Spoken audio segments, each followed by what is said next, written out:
So let's talk about the first big thing in the room that we all can't stand and we know everyone's talking about, which is the player population. So if we go over to New World Steam charts, we can tell there is a rough, rough time with the PvP or the player base of New World. Now, obviously, 8,000 people in a game is not terrible. Will New World still run with 8,000 people? Yes, it will still run. The issue we are seeing is there are servers, and this is again on the back end of New World, that are trash because they're basically having 50 players to 150 players. You cannot run a server like that. Now, obviously, we all know New World needs to do some giant merges of basically, making maybe 2 NA servers and maybe 1 EU or 2 EUs and 2 NAs. I don't know exactly. I don't follow EU very often, but I think 1 or 2 servers in NA would be more than enough. Again, as we can tell over time from 2021, obviously we're not counting October 2021, but let's talk about the Brimstone update, 34,000, 67,000 people, and then we have a big drop off again. And again, the average player base right there is like, let's call it 12,000 people, roughly, right? Then again, another update with the expansion, again, jumps up to about 37,000, and then again, drops off extremely quick, back down to about 10,000. Is 10,000 or even 8,000 people enough? Like I said before, yes, it is. The issue is the server cap. The fact that we're all spread out across the board is an issue. I'm sure they see it, they realize it, they need to figure that shit out. But again, because of the back end of New World, and I don't know coding for shit, but again, they need to figure that stuff out. That is a giant issue. The fact that New World doesn't have shards that you can swap to and from based on the player pop in the game, and we're all set on different worlds, is honestly ridiculous at this time. Like, Lumberyard's trash. They need to figure shit out, get it figured out, situate it. Number 2 is they keep talking about the big update in June. We don't know what the fuck is coming. No one's saying anything. They're holding their cards in their fucking sleeve and not letting us know. Obviously, because they're doing that and they're losing players by the day, you can only play an OPR map so often. You can only do the expedition so often. If I'm being completely honest with you, the fact that they haven't done more of a PvP update blows my mind, as those are, although they are probably the more toxic players, I'm not going to say they're not. I definitely get toxic as hell sometimes, but they are the players that play the most. The fact that PvP players have to do PvE, that's the only reason why they see more PvE activities. You inherently have to do PvE to do PvP. Likewise, PvE players also have to do PvP. Much less so, because you don't need to do an OPR to raise your PvP track. You can just go run faction missions. Easy as hell. So, being that as it is, I'm very surprised that they have not updated any new modes or anything when it comes to PvP. Now, I will say, I'm not looking for a copy pasta of OPR by any means.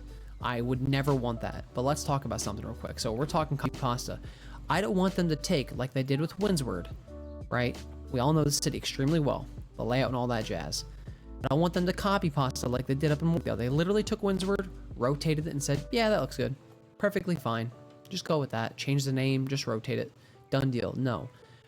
Honestly, I don't know how hard it is to add new terrain to the OPR map. I don't know why that's such an issue, but that would honestly make a difference as far as New World is concerned with OPR. Add some new terrain. Throw in a fucking ditch in there. I don't know. Do something with it. Change it up. Make it happen.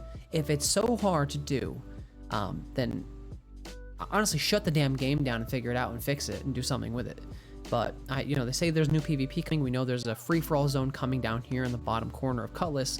But again, that's going to be an issue as well. The issue with that is going to be we're going to have, and I know this for a fact, unless they figure something out, ranged players will dominate this area for 2 specific reasons. One, obviously, it's easier to kill people at range, being when it's 1v1. That's obviously the way it is. If you're 100 meters from another person, you shoot them. The fact they need to come to you over time to get to you, I could just stand there and shoot them, is much harder. But not only that, teaming is going to happen in the free-for-all zone. That's obvious. It's going to happen sometimes. There's going to be third-party encounters where 2 people are fighting and a third person will come in and kill both of them or something. Being a range player will make this much easier, obviously. As well, teaming will be a lot easier because at range, you can attack one person without hitting each other. Melee does not have that ability. If you have a sword and shield and a great axe going after one person, the likelihood is that the sword and shield player and the great axe will also hit themselves or hit each other for that matter. And, that third person has more of a chance with that. So range will most likely dominate that area. So If you were thinking about getting into ranged, fire staff, musket, bow, whatever it may be, I highly suggest you get a build ready for that zone because it's going to happen.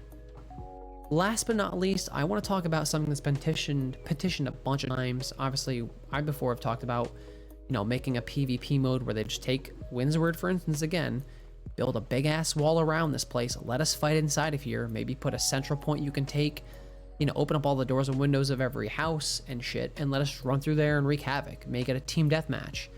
Make it so you don't need to control the point. Maybe make it a capture the flag. I don't know, but a 5v5 or a 10v10 in like a small town like this would be a lot of fun. It'd be chaotic.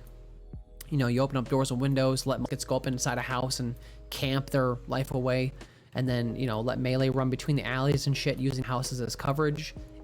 Honestly, it's a great idea. But beyond that, that's all using existing assets. Literally put a goddamn barrier around it, flag the people up, let them go ham. I don't know how hard it could possibly be for them to set that up. Like, if they can't set that up on the back end of their game, then what are we even doing?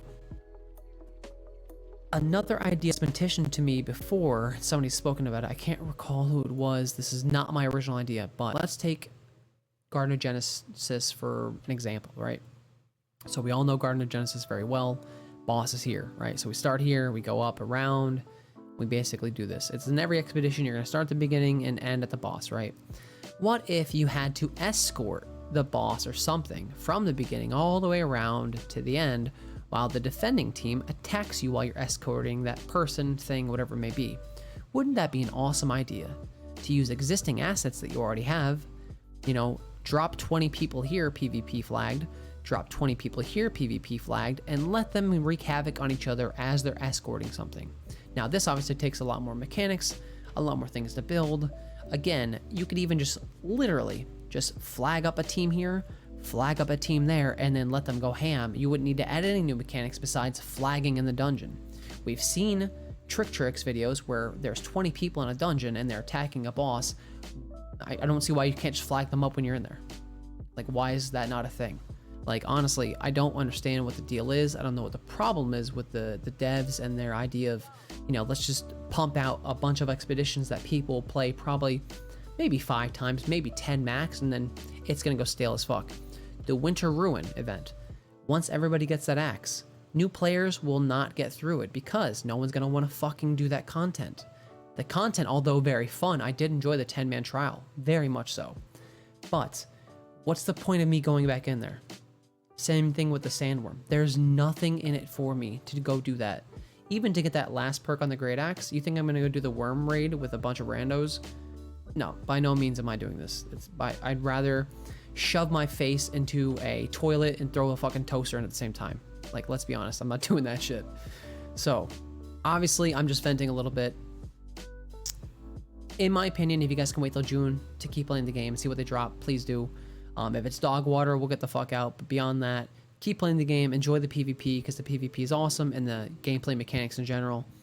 And I hope I see y'all out there. And obviously, don't like or subscribe to this video. Don't follow. I'm not worried about that. Go like Baggins. Go watch Trick. Go watch J-Oddity. Go watch the dudes that are there every day, putting the time in, trying to make this game fucking survive. Because obviously, the devs are fucking 3 feet out the door. Like, they have no idea what they're doing. They're walking out on their fucking head at this point. So, enjoy the game. Go watch those guys. Support them. I appreciate you all. Peace out.